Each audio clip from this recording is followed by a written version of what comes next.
Welcome to A Place for Film, the IU Cinema podcast. On this week's episode, we're talking about the IU Film Archives.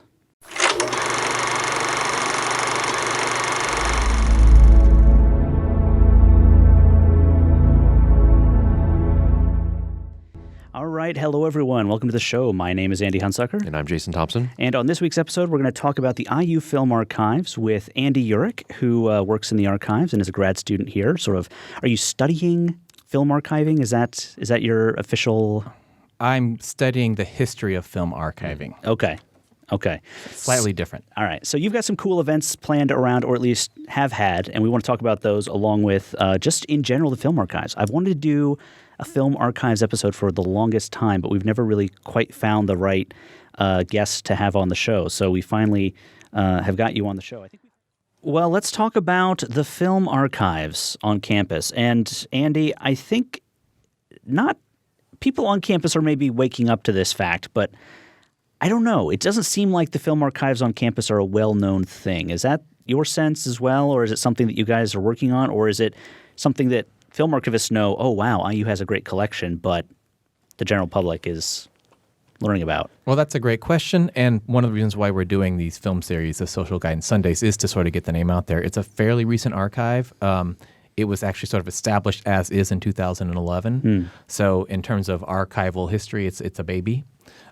So even though there's been collections on IU since the 30s, if not before, so there's a long history of film being here on campus. But as an institution, as part of the library, it's brand new. Yeah.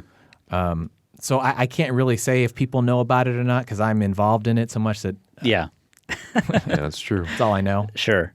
So what drew you into film archivism? Sure. Archivism?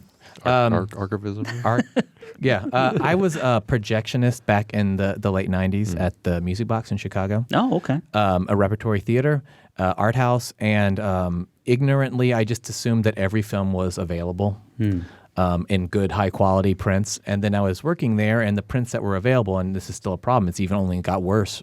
But back then, even you'd get a print of a film like a Tati film, like Jacques Tati film, which you would think would be a classic and should be available in great copies, and you get these prints that are beat up and damaged, and that was all available. And so that made me sort of realize that there's a history of film out there, and you can't always get good quality prints to screen. So that sort of led me on this path to working on in the archiving world. Yeah. So how did you what was your path to get to IU? I worked in Chicago at a film archive there called Chicago Film Archives. Makes sense. Yeah. And that's a regional film archive with local productions from Chicago.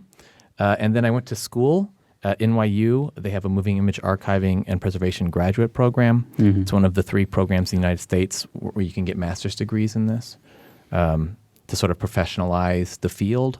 The field started out, and everyone who sort of started film archives, like Henri Langlois in Paris with the Cinémathèque Française, they were collectors or just enthusiasts, but there wasn't really a professional side of things. So starting about the early 2000s, there's these new programs that would professionalize film archivists. So what are the big film archives out there? I mean, Library of Congress is one. What are the other places where people are, really doing this work? Yeah, so Library of Congress is huge. They have a really gigantic film collection, obviously. UCLA has the Film and Television Archive, which is a really important large archive. NARA, the National Archives and Records Administration, has a huge film archive. Some stuff from the federal government. The federal government made a lot of films in the 20s and 30s and beyond, which they have. Anthology Film Archives in New York collects experimental stuff. So there's a couple of big ones like MoMA, of course, I can't leave them out, Museum of Modern Art, the big ones that have sort of the 35 millimeter Hollywood features. But then there's a wide range of sort of smaller places like Chicago Film Archives, regional ones, historical societies that have collections. So it's actually kind of spread out all over the place. And when you sort of move beyond, though MoMA and Library of Congress have very wide, and UCLA as well have hugely diverse collections, when you move out beyond those, you start finding the sort of more under the rocks kind of unexpected stuff outside of sort of features. Yeah. Which is one of the things that the Library of Film Archives here is so strong with. Yeah. So talk to me about sort of the structure of the film archive here. I mean, what What dominates the collection? What kinds of things? Like, how does it work? The library's film archive here has about, it's hard to say how many items we have. We're around about 100,000 right now. And a vast majority of that collection was the educational film collection that Indiana University distributed, and IU also made a lot of films, educational films. So that's, I think, the strength of the collection is educational films, the kind of films that were shown in classrooms.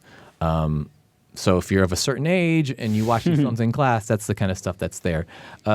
And those kind of films, which for a long time were sort of maybe looked down upon or looked only as sort of kitschy, ironic, sort of forgettable things, now there's a realization that you can watch these old films and you can get a really strong sense of what people in that time period were worried about and concerned about and problems they were trying to address.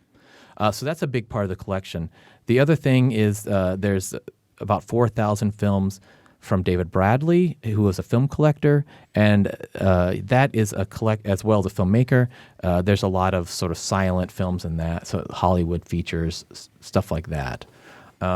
We also have a big collection. It's sort of related to educational films. NET, which is the National Educational Television, which was sort of the precursor to PBS. In the 50s through the 70s, they would make films of their TV shows and send those out. So that's another sort of like early television in between TV and film. Yeah. Really interesting stuff. Yeah. So what is your official role with the archives right now? I'm an assistant archivist. Okay. So talk to me about the challenges of film archives. Why do we need an archive? Why can't I just throw them on a shelf and forget about them and then get them whenever I want? The problems with film archiving are legion, and I could go on forever. That's great. We've got time to fill. The obvious one, and this goes back to sort of the beginning of film archiving, is to begin with, films were seen as ephemeral or just as commercial product, right? So while the Hollywood studios now, I think, do a fantastic job, and I think when you talk about, name some important film archives, I think we need to include the studios in that. They do a really great job of taking care of their collections. It took them a long time to realize that because they're always concerned about making new films and making profit, and that's fantastic. That's what they do. But for a long time, with looking at films as sort of commercial product, there was no reason to sort of save them. And so people, especially with the changing of silent film to sound, realizing that there's all these old silent films that weren't being taken care of. So one thing is people weren't really aware that it's something worth saving. And so that was one of the sort of basic problems. And I think we're sort of having a similar problem with not a problem, but challenge with the collection here at IU, which is why are educational films important? Why save 50, 60, 70,000 of them? The other thing is that film prints are a mixture of chemicals and biological material. So they break down in multiple ways, right? So you can have mold attack them, the chemicals can leach out, the colors can fade. So physically they break down fairly quickly. So that's another sort of problem is you're fighting to save them from the ravages of time, and much quicker than a well-made book. They'll deteriorate pretty quickly at times if they're not stored properly. And it's a big challenge to sort of store them and keep them in the right environment that will keep them lasting for a long time. And IU is blessed to have the auxiliary library facility, which is kept at a really great temperature for storing films. So, I mean, is that enough? I mean, can I shoot, if I have a film that has been stored at the proper temperature for X amount of years, how long can I expect it to actually last? Or will there be a certain point where that's it, I don't have it anymore, no matter how well I treat it?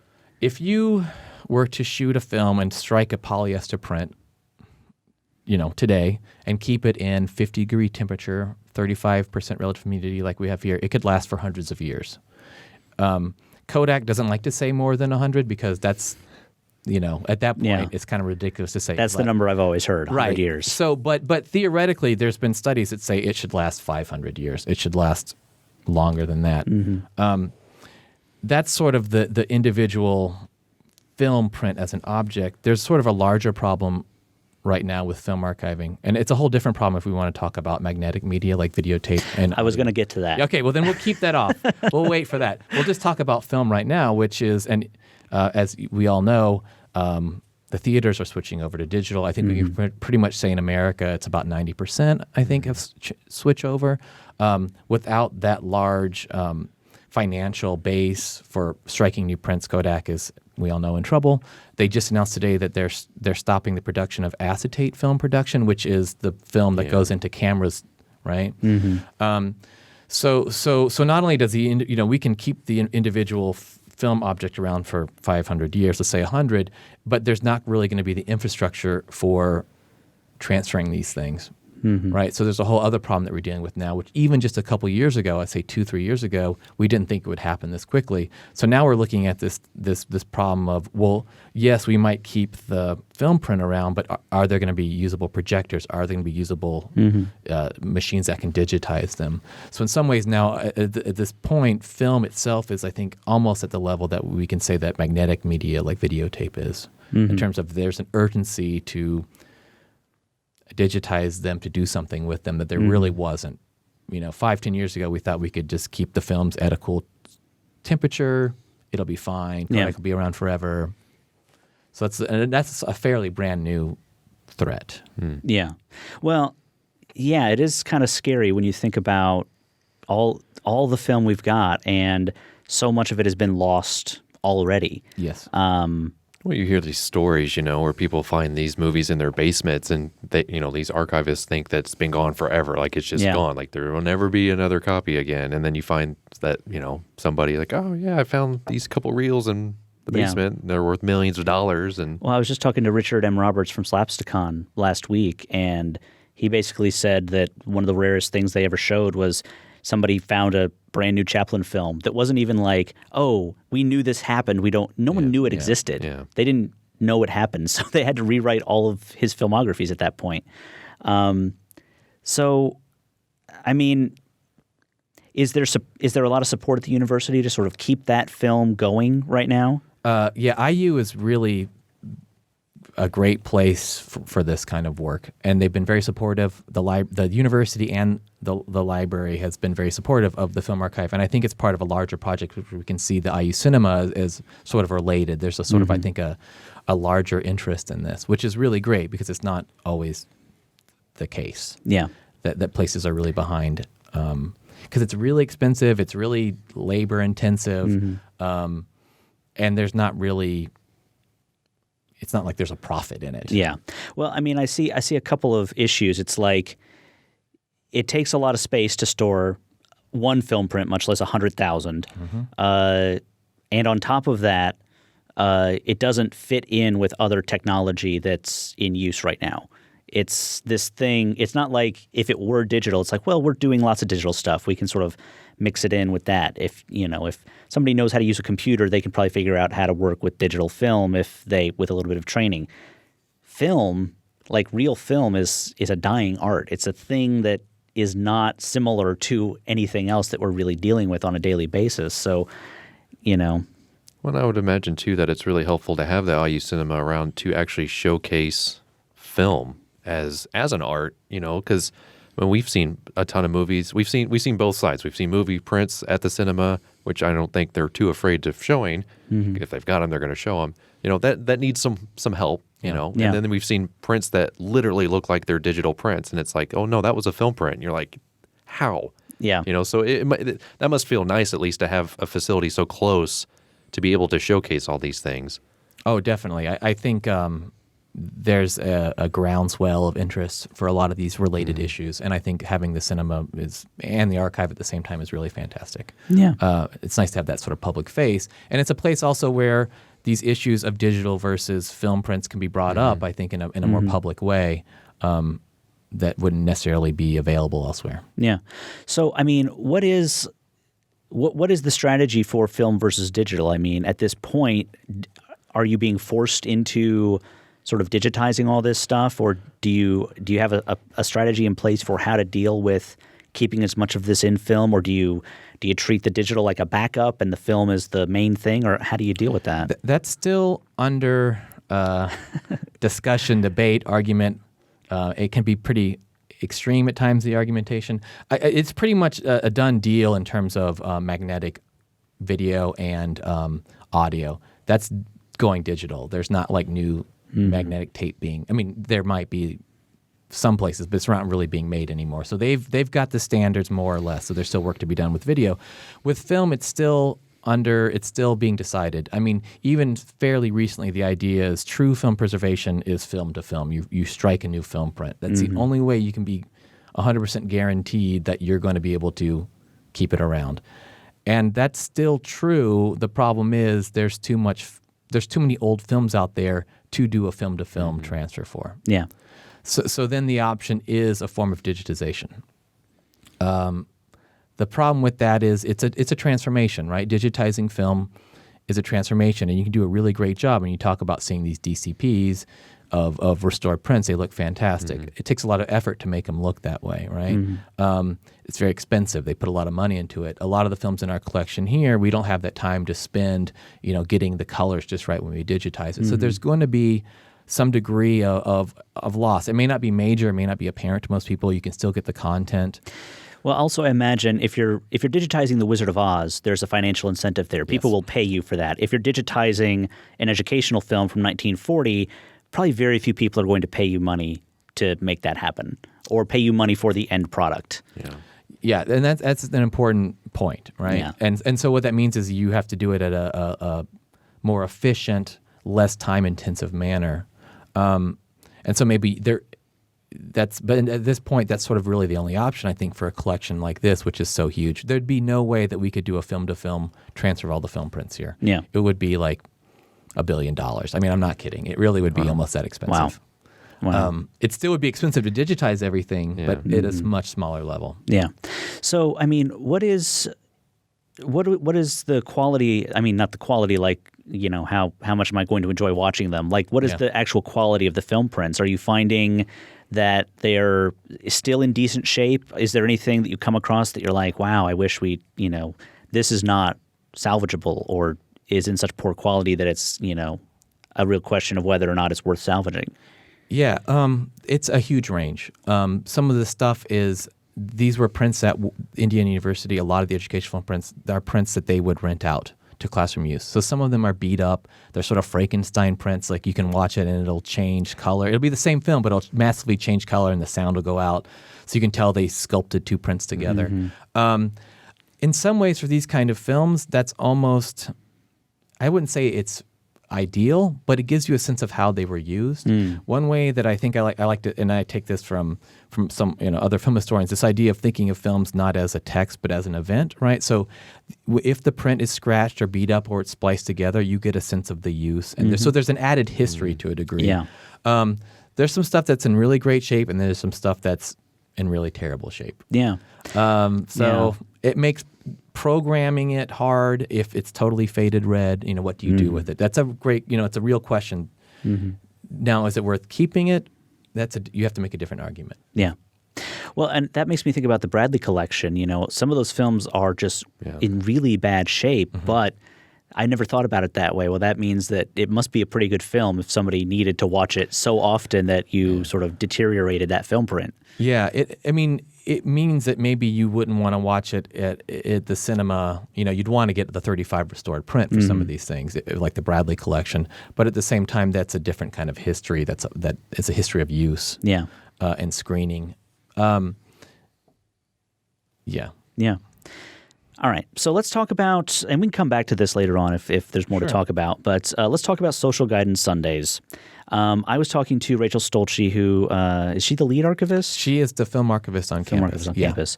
And she was telling me about Social Guidance Sundays. I never made it to any of these events, but I loved the idea. So tell me about Social Guidance Sundays. Sure, and it gets back to your question of do people know about the film archive? And it's sort of a public outreach. It's a way to show our films to different audiences, right? So far we've had two. They've been at the Bishop, which is a drinking establishment, getting to a slightly different audience rather than people that would even come, I think, to the cinema. This is a different group of people. And the idea is, with that in mind, that audience in mind, what do you show? We've got a huge collection of educational films. We started showing the ones that are maybe the most kitschy, the most ironic, the most zany, the most bizarre. Yeah. Unintentionally bizarre, right? Unintentionally surrealistic. So that's sort of been the idea, is what would be sort of a fun screening of these old educational films. Yeah. Well, it makes me think about Mystery Science Theater 3000. Yeah. They used to do little short films before the longer films, and some of those were the funniest parts of the show. Yeah. And what's so funny about it is that, I grew up watching educational films. Yeah. I think we're all sort of in that maybe last generation where we sort of hooked onto that. But it's just like amazing to think like when the teacher wasn't like just the teacher needed a day off, so like I'm going to show this educational film, and everyone checked out. Whereas now everyone wants to watch these things. It's kind of amazing. Like as an adult, I kind of want to watch these things now. Whereas when I was a kid, I just wanted to throw paper airplanes across the room and get away with it. No, that's actually, I really like the way you described that, because when people study these educational films, the question is like, what did the students think? Like, was it a way of controlling the students and sort of focusing their interests? And like you're saying, like, no, we were just for not paying attention. And you're right. Your approach, your opinion of it now is going to be totally different. And that's one of the great things about watching these older films again. Same with old Hollywood films, I think, but it's even maybe more extreme here. Is you get a very different experience of it. And there is a degree to which we are sort of playing off on the sort of kitschy zaniness that's really entertaining. And I think that's fine because these movies were made to be entertaining. They were made to make learning fun and reach students in a different way. So I don't think that's necessarily bad. I do think it's important to realize, though, that these films were really made for really important reasons lots of times, addressing serious problems. They reveal the sort of anxieties of the times. So I think it's really, you can come to these screenings and you'll have a lot of fun and you can laugh at, I don't think they're bad, poorly made films. I think a lot of these educational filmmakers, industrial filmmakers were really talented people. The degree to which they were invested in every single one changes. So I think every movie, when you watch them, you're like, wow, that's an amazing dissolve. It may not like make sense in the point of the movie, but if you're into sort of if you're into sort of the cinephilic way of watching movies for these sort of flashes of brilliance, you'll find them in these. Are they great movies? I think that's maybe not the right question.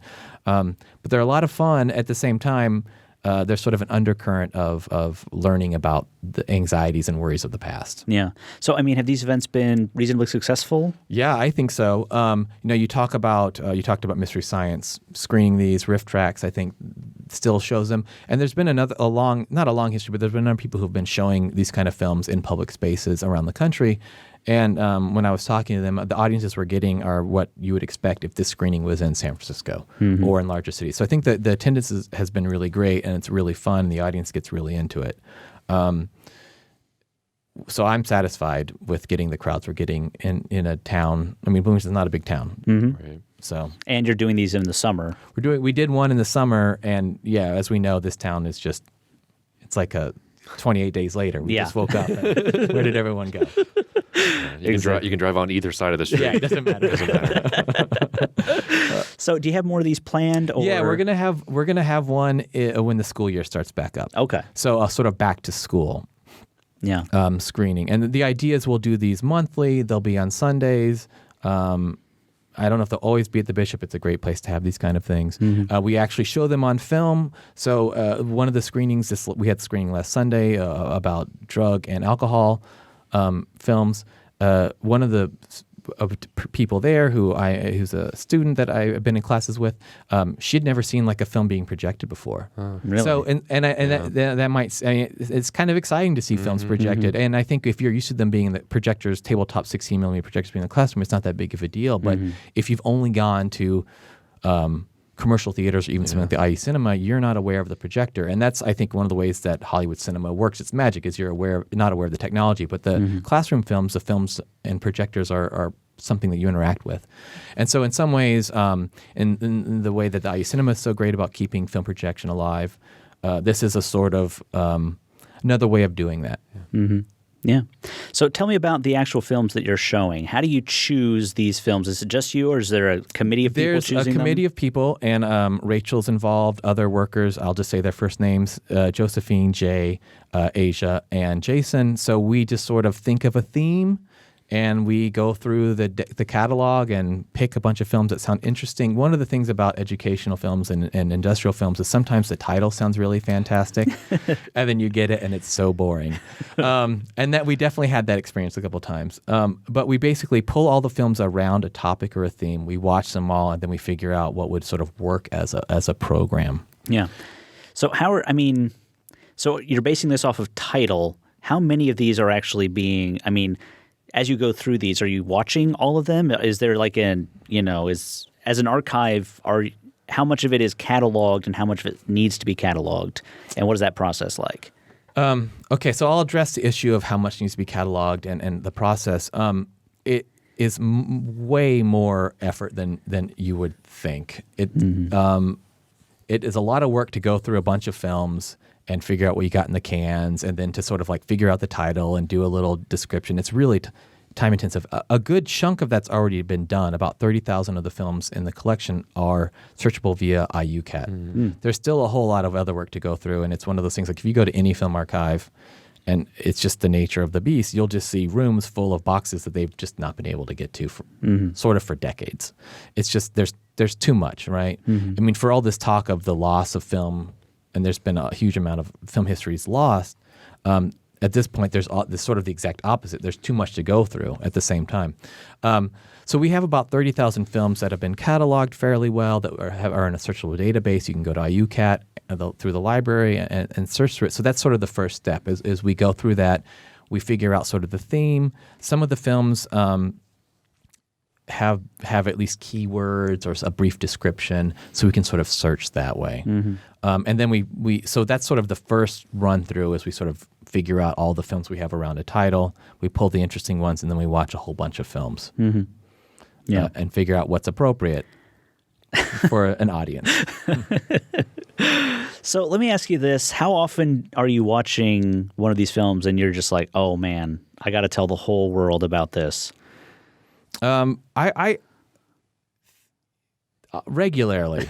I think if you're working in a film archive, you're always coming across stuff that you want to turn people onto. How you do that, how wide of the world do you want to turn on, I think depends on the film. There's almost always something that's worth showing off to people. Yeah. My favorite that I saw at an event, I think it was part of the Underground series of educational films, was Chucky Lou. Oh, yeah. Chucky Lou is amazing. I literally had to tell every single person I knew about Chucky Lou. People love that film. And in case you don't know, it's from 1948. It was one of the films that was made here at Indiana University through the Audiovisual Center, which was the big sort of production place on campus at the time. And it's about a woodchuck, right? Yes. And they save it, and then they put it in a Hawaiian dress, and it dances. Yes. Unrelenting animal cruelty from today's perspective. Yes. In 1948 or whenever, it was probably pretty par for the course. They just dress it up. Yeah. But I mean, it was, and almost like they were insulting it. Like, look at how fat Chucky Lou is. Animal cruelty, I mean, that I think can still play with audiences. Some of the films that we were trying to decide if we should show or not for the recent one on drugs and alcohol, the films would show them testing drugs on animals. Oh, yeah. Really disturbing. And I think at the time, like you're saying, okay, so give a tiger a bunch of crystal meth, right? Like, now you would not want to see that. But is that the next Hangover movie? Yeah. it's Hangover 4. Yes. From the tiger's point of view. That's the prequel. So there is a lot of that stuff which you do realize what was acceptable to show to people. And I think you're right. Chucky Lou's right at the border. Yeah. But there's a lot of movies that in a way go over it. I think what works about Chucky Lou is, again, the worst thing they do is kind of dress it in a dress. It's more like humiliating the animal. Like, in your mind, the animal is not feeling any sense of shame, even though if it was like a cartoon and it was anthropomorphized, it would totally be feeling a sense of shame about the things and it's like this omniscient narrator is saying all of these really bizarre things about this woodchuck. And that one actually I think is online, actually. It's online. We have about 200 films that have been digitized and are online, which you can search the IU Libraries from Archives, digitized films, and it'll come up. And these are films that IU actually made. One of the problems, and we've talked about digitization a little bit, one of the big problems is copyright. And that really limits what an archive can do in terms of both digitization and making things accessible. So we've started with the films that we actually made here at IU and can share with the world. And that the Chucky Lou film was the most popular film that IU made and was just sold thousands and thousands and was super popular and way more popular than films about dissecting bats and worms that we also have a lot of. Wow. I feel like it's something that if you can't sleep at night, you can just go through and search. Yeah. And, and if you fall asleep, great. If you don't, even better. Yeah. You're getting to watch these really interesting movies. Yeah, I was going to ask about that. Sort of like, obviously YouTube is a big sort of entertainment, venue for a lot of people. And it sounds like that's sort of, I'm not saying necessarily YouTube is the direction you've gone, but, how important is that in sort of the archives plan, like to get that stuff digitized so that it can be viewable online? That's really the goal, and and there's been a history maybe of film archives, which I think has changed recently, of being sort of fortresses, and that was for a couple of reasons. One, every time you watch a film, you damage it even a little bit, right? So there was this concern about protecting. Now that's really changed massively, and I think in some ways YouTube has really changed everyone's expectations. All of a sudden now, the general public expects everything available right away for free, right when they want it. That ties in nicely with, since the Film Archive is part of the library here, the library is totally focused on access. So that really drives everything the archive is doing, the Film Archive is doing, is access, is making them accessible in a variety of ways. So a sort of a mass digitization project that would make films available to the general public, to researchers, to whomever, is really one of the end goals of all this work.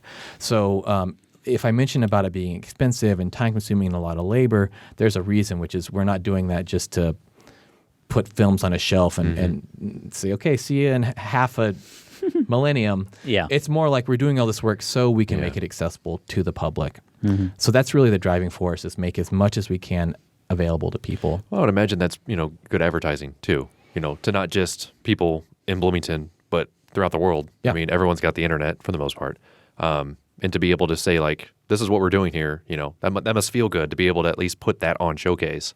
Oh yeah, and I think putting that out there and letting people watch it and re-examine it and do new stuff with it and create new, histories of film, I think is really the driving goal. And in some ways, these Social Guidance Sunday screenings is a smaller version of that, but the idea is make it accessible. That's obviously more curated, and it's very different than being able to search on your own through hundreds of films and find stuff you want to watch. But the goal is to put it out there, get people watching these films, get people talking about them, get people doing whatever they want with them. Great. All right.